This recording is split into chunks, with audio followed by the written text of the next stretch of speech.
السلام علیکم دوستو، امید کرتا ہوں آپ سب خیر خیریت سے ہوں گے۔ ابھی ہم آپ کو ایک ویڈیو پلے کریں گے جس میں دو اماموں کے ویڈیو آپ کو ہم بتائیں گے کہ وہ کس طرح تراویح پڑھتے ہیں، اور آپ خود فیصلہ کریں کہ ہمیں کون سی تراویح کرنی چاہیے۔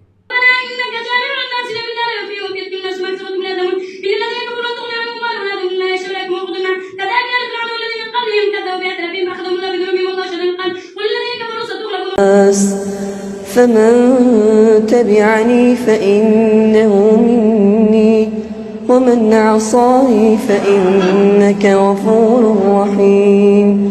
ربنا إني أسكنت من ذريتي بواد غير ذي زرع عند بيتك المحرم ربنا ليقيموا الصلاة فاجعل أفئدة من الناس تهوي إليهم وارزقهم من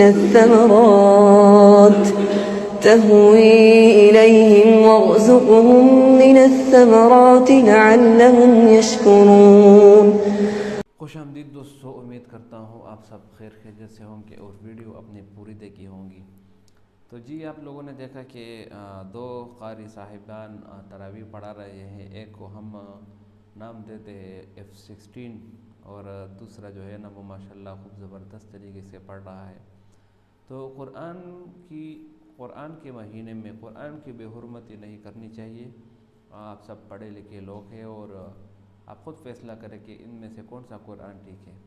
تو سب سے بہتر قرآن وہی ہے جس کو آپ صحیح طریقے سے اس کے حروف کے مطابق اور ان کے قواعد کے مطابق آپ پڑھیں، یعنی جس طرح قرآن کا حق ہے اسی طرح آپ پڑھیں۔ تو قرآن میں ہمیشہ ان باتوں کا خیال رکھنا چاہیے کہ جب آپ کسی سے سنیں یا پڑھیں تو آپ ان کے مخرجوں کے مطابق تلفظ کی ادائیگی کریں اور جان نہ چھوڑائیں، کیونکہ حدیث مبارکہ میں آتا ہے کہ جو بعض اوقات بندہ قرآن مجید کی تلاوت کر رہا ہوتا ہے اور یہ قرآن اس کے اوپر وبال بنتا ہے اور اس کے اوپر لعنت بھیج رہا ہوتا ہے۔ کیونکہ وہ ان کے تلفظ کو صحیح نہیں پڑھتا اور ان کے اعراب کو صحیح نہیں پڑھتا اور ان کی تلفظ میں بالکل بھی محنت مشقت نہیں کرتے، تو اس وجہ سے وہ قرآن ان پر لعنت بھیجتا ہے۔ دوسری یہ کہ یہ قرآن مجید قیامت کے دن یا ہمارے لیے دلیل بنے گی اور یا ہمارے اوپر دلیل بنے گی۔ ہمارے لیے دلیل اس طرح بنے گی اگر ہم نے اس کی تلاوت کی اور اس کے تلفظ کا خیال رکھا، اس کے حروف کا خیال رکھا، تو یہ ہمارے لیے دلیل ہوگی۔ یہ اللہ تعالیٰ سے سفارش کریں گے کہ اس بندے نے میرا پورا حق ادا کیا، میرے تلاوت کی، اس کو جنت میں داخل کرا دے۔ قرآن کی سفارش ہمیشہ قبول کی جائے گی، یہ اللہ کی کتاب ہے۔ اور اگر اس کے برعکس آپ نے قرآن سے روگردانی کی، تلاوت صحیح نہیں کی اور اس کے تلفظ کا خیال نہیں رکھا، تو یہ آپ پر دلیل بنے گی اور کہے گی کہ اس بندے نے میری بے حرمتی کی، اس نے میری تلاوت نہیں کی، اس کو اپنی رحمت سے دور کر دے۔ تو خدا را قرآن مجید کا خیال کرے، اس کے تلفظ کا خیال رکھے، اور سال میں ایک دفعہ رمضان آتا ہے تو خوب خشوع اور وضو کے ساتھ تراویح کا اہتمام کرے اور کوشش کرے کہ ایسے قاری کی طرف جائے کہ وہ قرآن کے تلفظ کی ادائیگی میں کوتاہی نہ برتے۔